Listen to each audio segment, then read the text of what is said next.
প্রথমে আমরা আমাদের ফিগার অনুযায়ী আমরা প্রথমে আমাদের ইন্ডাক্ট্যান্সের সাথে আমাদের এই যে অডিও অসিলেটরের এক প্রান্ত যুক্ত করেছি।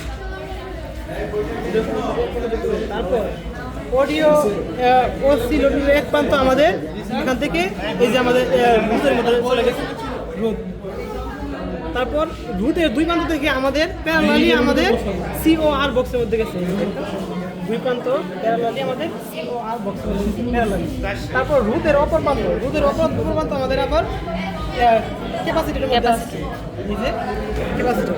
এখন আমি বলি যে ক্যাপাসিটরের পয়েন্টগুলো কীভাবে হবে। ক্যাপাসিটরের এখানে এক একটা গড় এক একটা তার, প্রত্যেকটা গড় প্রত্যেকটা তার। আবার এখানে আমরা দেখতে পাচ্ছি যে প্লাস মাইনাস, এখানে আমরা যদি আমরা কানেকশন করি তাহলে এই সবগুলো গড় প্লাসের হয়ে যাবে, আর যদি এখানে মাইনাস কানেকশন দিই সবগুলো গড় মাইনাসের কানেকশন হয়ে যাবে। সো এইভাবে আমরা এইটার কানেকশনটা দিব। তারপর আসি আমাদের এইটার কাজ। এইটার মধ্যে এইটা হলো সিআরও বক্স, এইটা দিয়ে আমাদের পজিশন চেঞ্জ করে। এখন এইটাতে আমরা হরাইজন্টালি পজিশন চেঞ্জ করবো, এই যে আমাদের হরাইজন্টালি পজিশনটা চেঞ্জ হচ্ছে হরাইজন্টাল। আর এইটা হলো ভার্টিক্যালি চেঞ্জ, মানে উপরে নিচে। আর আমাদের এটাতে দেখতে চলে গেছে আমরা এইটা দিয়ে এই যে টাইমিং, আর এইটা হলো টাইমিং, এটা কত স্পিডে আসবে। এইটা আমরা যদি বাড়াই তাহলে এটা খুব দ্রুত আসবে, খুব দ্রুত। এবং এটা যদি কমাই খুব ধীরে ধীরে আসবে, একবার স্লো করতে পারবো, এই যে স্লো করতে পারবো। আর এটা দিয়ে আমরা ভার্টিক্যালি নাড়াচাড়া করবো, এটা দিয়ে আমরা হরাইজন্টালি। আর আমরা প্রথমে এটা অন করব এই বাটন দিয়ে, এবং কারেন্ট আমরা দেখবো এখানে এসি কারেন্ট আছে কিনা, যেহেতু আমাদের এইটা একটা অসিলেটরি কারেন্ট। সো আমাদেরকে এসি কারেন্ট নিয়ে কাজ করতে হবে। সো এইটাই ছিল এইটার কাজ। আর এই এক্সপেরিমেন্টটা আমরা নির্ণয় করবো ইন্ডাক্ট্যান্স কত হবে।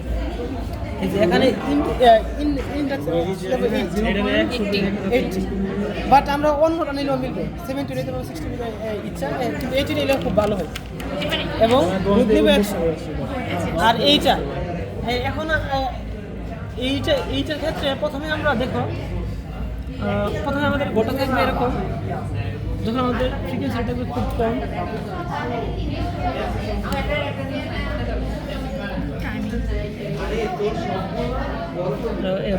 ভিডিওটা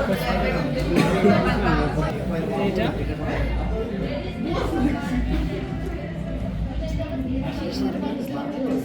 শুরু করি।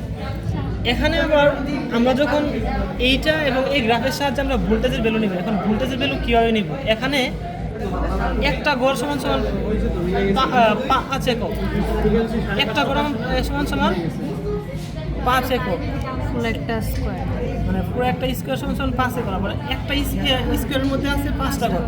সো আমরা এখানে যদি 2তে রাখি তাহলে 0.2 সমান 5 একক সমান, তাহলে আমাদের একটা স্কোয়ার বড় সমান কত হবে, 0.2কে 5 দ্বারা ভাগ করলে একটা গড় সমান কত, এটা বেরিয়ে আসবে।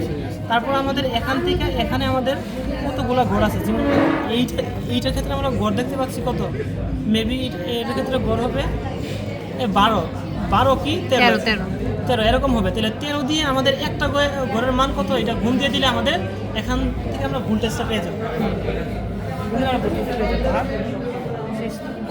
আর হলো ফ্রিকোয়েন্সি, এই ফ্রিকোয়েন্সিতে এইটা হলো কত গুণ, দেখো এটা এখানে যদি রাখি তাহলে এক গুণ মানে এইটা আছে 10, এইটা আছে 15তে। আর এইটা আমরা যদি এই যে 10-এ নেই তাহলে এখানে যদি রাখি তাহলে হবে 10 × 10 মানে 100।